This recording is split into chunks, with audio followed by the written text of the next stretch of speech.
Welcome to day 7 of learning AI concepts. Today we'll understand what actually vector embeddings is. To understand this, let's take an example. You go to ChatGPT and write name some fruits and ChatGPT says apple, banana. But how does it know apple is actually a fruit? You and me understand English, so we know the context between apple and banana. But computers only speak in numbers. This is where vector embeddings comes in the picture. It helps computers understand the context between the words.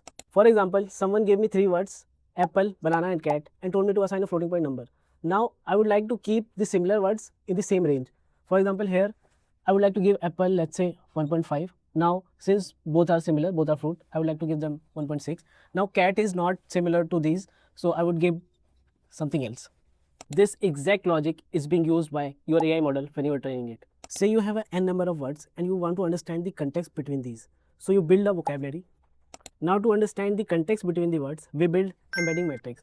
The number of rows in the embedding matrix is same as the words we have in our vocabulary. For example, we take banana. Now banana has the ID 3.